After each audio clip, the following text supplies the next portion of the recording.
Her Excellency the Vice President, President of the Senate, Speaker, House of Representatives, Principal Officers, and members of the National Assembly, Executive Governors, members of the Federal Executive Council, party leaders, and officials here present, senior government officials, ladies and gentlemen. It is my great pleasure to be here once again to present the 2022 Federal Budget proposals to this distinguished joint session of the National Assembly. Distinguished and honorable leaders and members of the National Assembly, let me start by commending you for the expeditious consideration and passage of the Supplementary Appropriation Bill 2021. This further underscores your commitment to our collective efforts to contain the COVID-19 pandemic and address the various security challenges facing our country. I will also take this opportunity to thank you for the quick consideration and approval of the 2022 to 2024 Medium-Term Expenditure Framework and Fiscal Strategy paper. Our hope is that the National Assembly will continue to partner with the Executive by ensuring that deliberations on the 2022 budget are completed before the end of this year so that the Appropriation Act can come into effect by the 1st of January 2022. The 2022 budget will be the last full year budget to be implemented by this administration. We designed it to build on the achievements of previous budgets and to deliver on our goals and aspirations as will be reflected in our soon-to-be-launched National Development Plan of 21 to 2025. Distinguished senators and honorable members, in these normal times, I made use of this opportunity to provide an overview of global and domestic developments in the current year, a summary of our achievements and our plans for the next fiscal year. However, these are exceptional times. The grim realities of COVID-19 and its lethal variants are still upon us. From president to pauper, the virus does not discriminate. This is why our country still maintains its COVID-19 guidelines and protocols in place to protect its citizens and stop the spread of this disease. Over the past few days, we have consulted with the Presidential Steering Committee on COVID-19 and the leadership of the National Assembly on how best to present the 2022 budget proposal, keeping in mind the deep-rooted traditions in place and the guidelines for safe mass gatherings. We ultimately decided that the most responsible and respectful approach was to hold a shorter than usual gathering while allowing the Honorable Minister of Finance, Budget and National Planning to provide fuller details of our proposals in a smaller event. I am sure many of you will be relieved as my last budget speech in October 2020 lasted over 50 minutes. Still, over the next few minutes, I will provide key highlights of our 2021 performance as well as our proposals for 2022. The 2021 budget economic recovery and resilience is based on a benchmark oil price of $40 United States dollars per barrel, oil production of 1.86 million barrels per day, and exchange rate of 379 naira to United States dollar. Furthermore, a supplementary budget of 982.73 billion naira was recently enacted to address issues in the security and health sectors. Based on 2021 fiscal framework, total revenue of 8.12 trillion naira was projected to fund aggregate federal expenditure of 14.57 trillion naira, inclusive of the supplementary budget. The projected fiscal deficit of 6.45 trillion naira, or 4.52% of GDP, is expected to be financed mainly by domestic and external borrowing. By July 2021, Nigeria's daily oil production averaged 1.7 million barrels, inclusive of condensates, and the market price of Bonny Light crude averaged $68.53 United dollars per barrel. Accordingly, actual revenue were 34% below target as of July 2021, mainly due to the underperformance of oil and gas revenue sources. Federal government's retained revenues, excluding government-owned enterprises, amounted to 2.61 trillion naira against the proportionate target of 3.95 trillion naira for the period. The federal government's share of oil revenue totaled 570.23 billion naira as of July 2021, which was 51% below target, while non-oil tax revenues totaled 964.13 billion naira.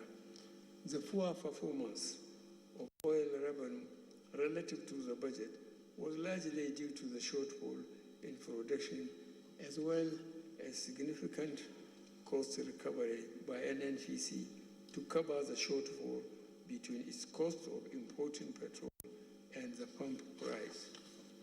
The National Assembly will recall that in March 2020, the Petroleum Products Pricing Regulatory Agency announced that the price of petrol would henceforth be determined by market forces.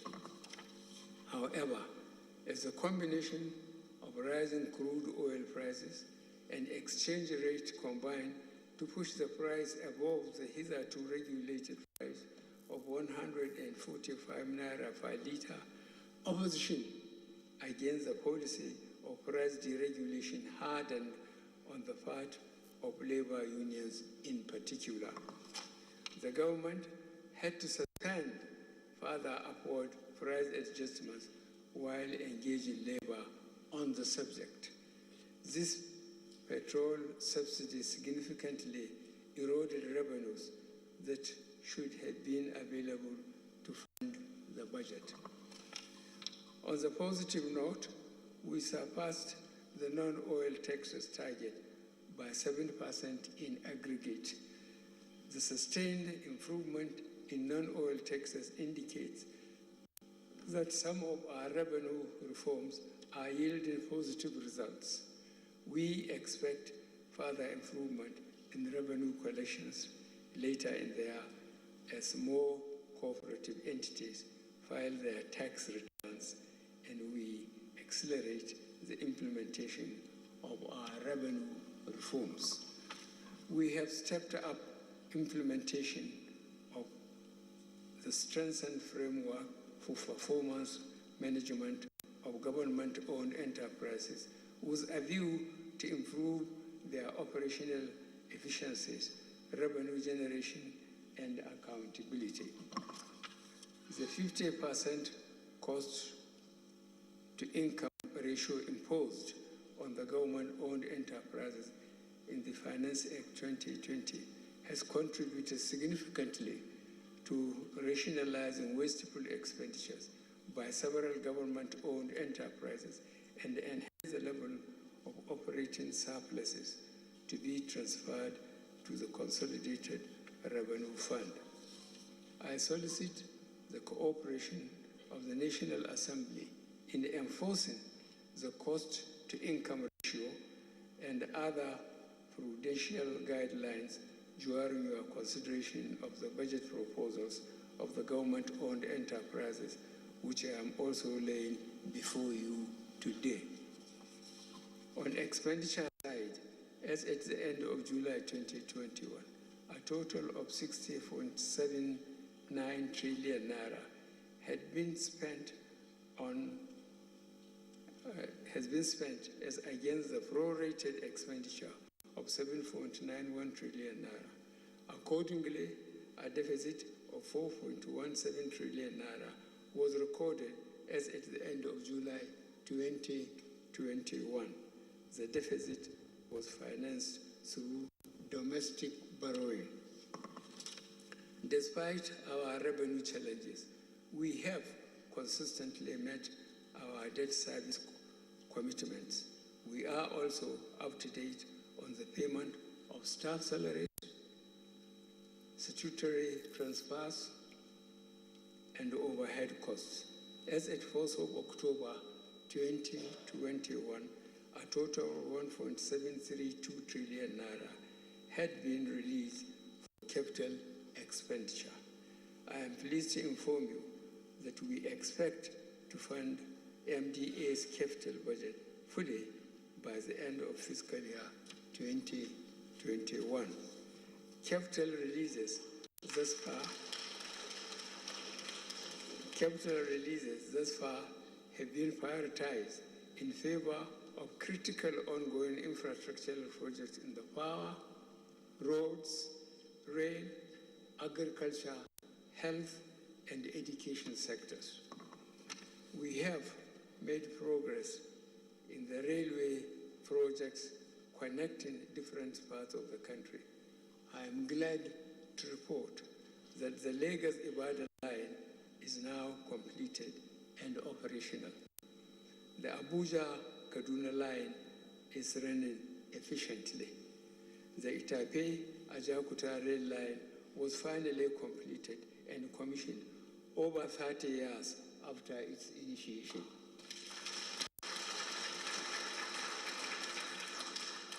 Arrangements are underway to complete the Ibadan-Kano line.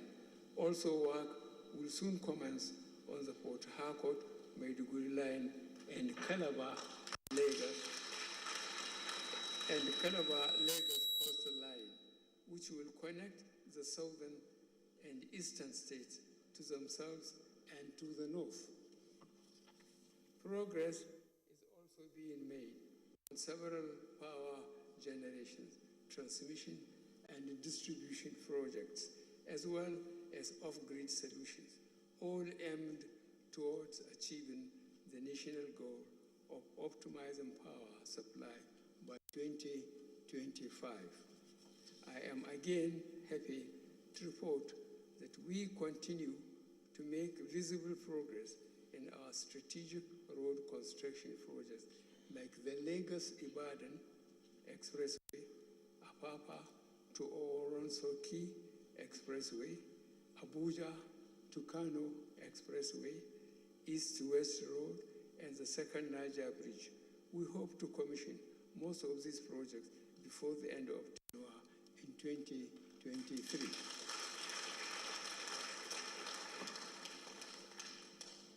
The pandemic reveals the urgent need to strengthen our health system.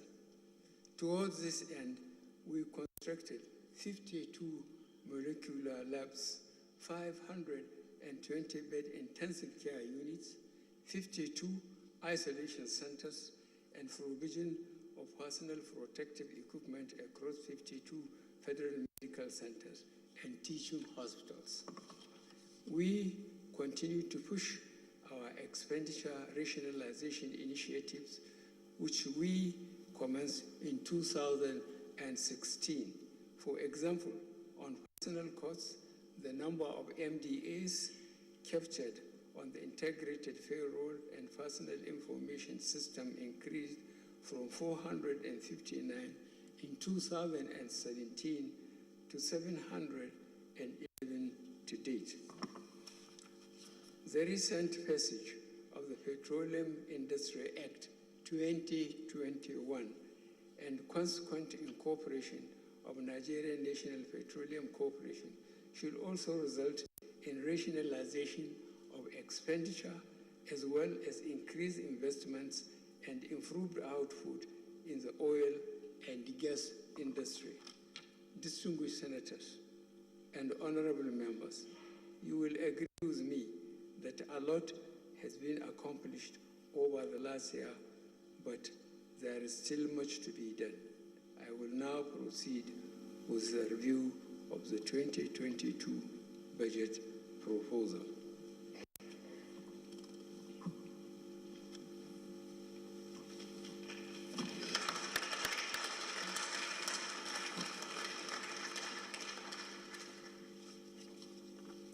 The allocation of MDAs were guided by the strategic objectives of the National Development Plan of 2021 to 2025, which are A, diversifying the economy with robust MSME growth, B, investing in critical infrastructure, C, strengthening security and ensuring good governance, D, enabling a vibrant, educated, and healthy populace, E, reducing poverty, and F, minimizing regional, economic, and social disparities.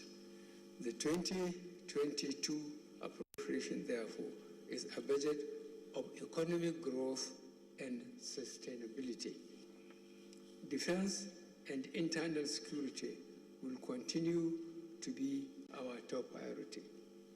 We remain firmly committed to the security of life, property, and investment nationwide.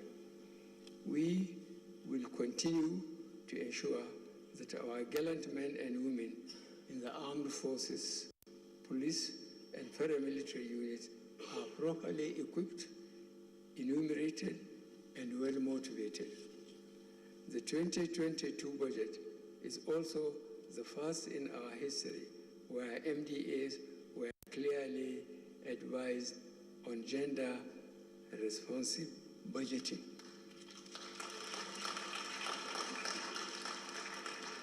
These are part of critical steps in our efforts to distribute resources fairly and reach vulnerable groups in our society. Distinguished members of the National Assembly, the 2022 and 2024 medium-term expenditure framework and fiscal structure paper set out the parameters for the 2022 budget as follows. A, conservative oil price benchmark of $57 per barrel. B, daily oil production estimate of 1.88 million barrels, including condensates of 300,000 to 400,000 barrels per day. C, exchange rate of 410 naira and 10 naira, 15 kobo per United States dollar, and D, projected GDP growth rate of 4.2% and 13% inflation rate. Based on these fiscal assumptions and parameters, total federally collectible revenue is estimated to 17.7 trillion naira in 2022. Total federally contributable revenue is estimated to 12.72 trillion naira in 2022. Total revenue available to fund the 2022 federal budget is estimated at 10.13 trillion naira. This includes grants and aid of 63.38 billion naira, as well as the revenue of 63 government-owned enterprises. Oil revenue is projected at 3.16 trillion naira. Non-oil taxes are estimated at 2.13 trillion naira, and federal government independent revenues are projected to be 1.82 trillion naira. A total expenditure of 16.39 trillion naira is proposed for the federal government in 2022. The proposed expenditure comprises a statutory transfers of 768.28 billion naira, B, non-debt recurrent costs of 6.8 trillion naira, and C, personnel costs of 4.1 trillion naira. D, pensions, gratuities, and retirees' benefits of 577 billion naira. E, overheads of 792.39 billion naira, and F, capital expenditure of 5.35 trillion naira, including the capital component of statutory transfers. G, debt service of 3.61 trillion naira, and H, sinking fund of 290.71 billion naira to retire certain maturing bonds.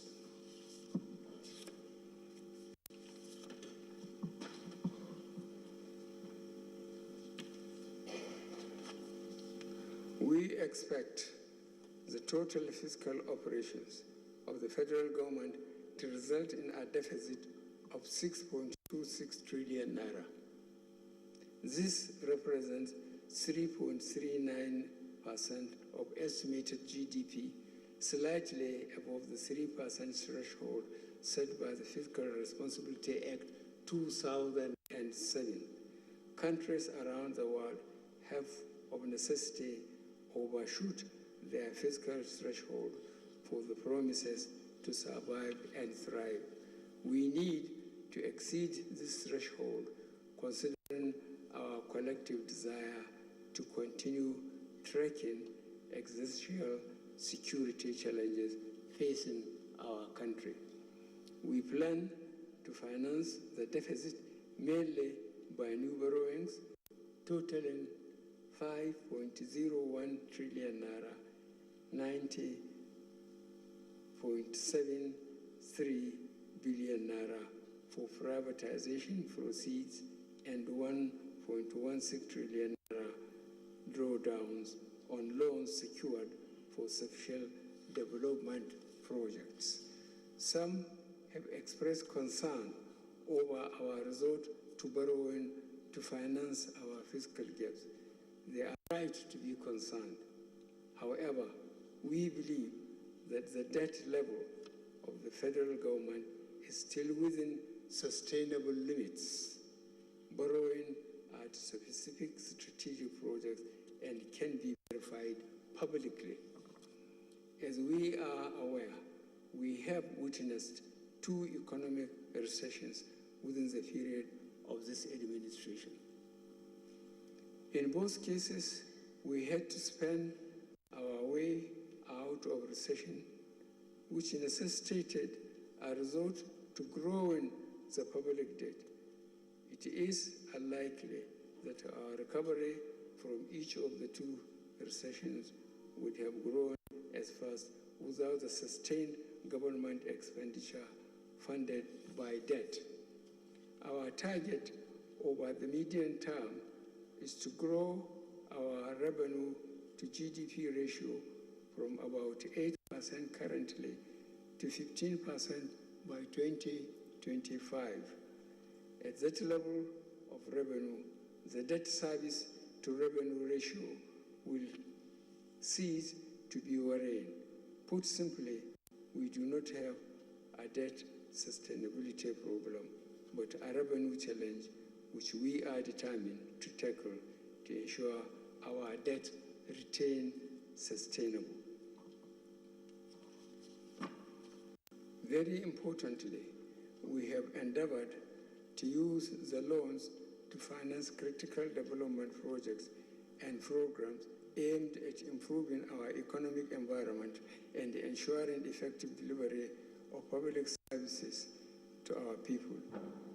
We focused on A, the completion of major road and rail projects, B, the effective implementation of power sector projects, C, the provision of potable water, D, construction of irrigation infrastructure and dams across the country, and E, critical health projects such as the strengthening of national emergency medical services and the ambulance system, procurement of vaccines, polio eradication, and upgrading primary health care centers across the 6 geopolitical zones.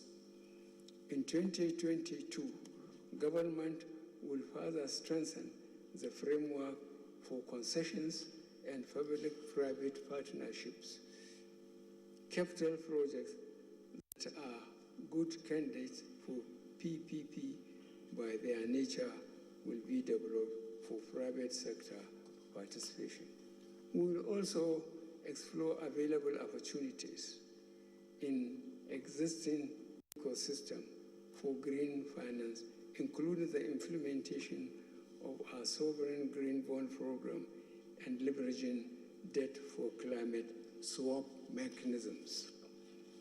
Our strategies to improve revenue mobilization will be sustained in 2022 with the goal of achieving the following objectives. A, enhance tax and excise revenue through policy reforms and tax administration measures. B, review the policy effectiveness of tax waivers and concessions. C, boost customs revenue through the e-customs and single window initiatives. And D, safeguard revenues from oil and gas sector. Distinguished senators and honorable members, I commend you for passage of the Petroleum Industry Act 2021. It is my hope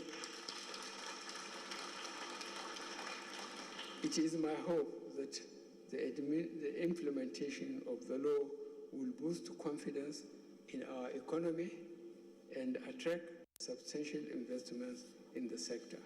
In line with our plan to accompany annual budget with finance bills, partly to support the realization of fiscal projections, current tax and fiscal laws are being reviewed to produce a draft finance bill 2022. It is our intention that our ongoing consultations are completed. The finance bill would be submitted to the National Assembly to be considered alongside the 2022 Appropriation Bill. Mr. Senate President, Mr. Speaker, distinguished honorable members of the National Assembly, this speech would be incomplete without commending the immense patriotic and collective support of the National Assembly in the effort to deliver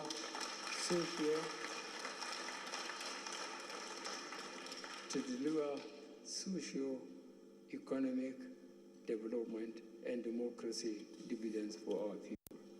I wish to assure you of the strong commitment of the executive to strengthen the relationship with the National Assembly. Nigeria is currently emerging from a very difficult economic challenge. We must continue to cooperate and ensure that our actions are aimed at accelerating the pace of economic recovery so that we can achieve economic prosperity and deliver on our promises to Nigerian people. The fiscal year 2022 is very crucial to our efforts to ensure that critical projects are completed, put to use, and improve the general conditions of our people. It is with great pleasure, therefore, that I lay before this distinguished joint session of the National Assembly the 2022 budget proposal of the federal government of Nigeria. I thank you most sincerely for your attention. May God bless the Federal Republic of Nigeria.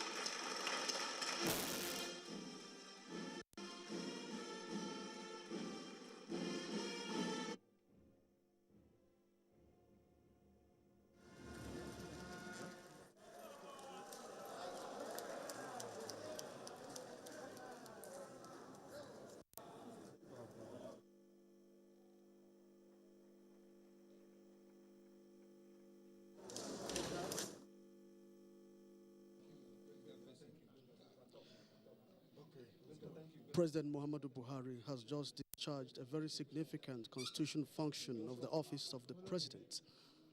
The presentation of the 2022 budget of 16.39 trillion naira to the joint session of the National Assembly.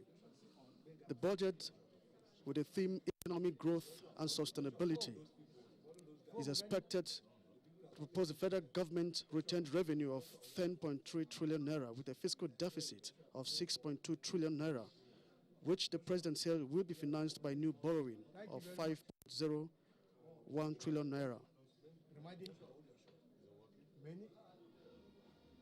The president has just presented the budget. The 2022 budget parameter pegged daily crude oil production at 1.88 million barrels per day, crude oil benchmark of 57 United States dollars per barrel, exchange rate of 410.15 for 1 United States dollars.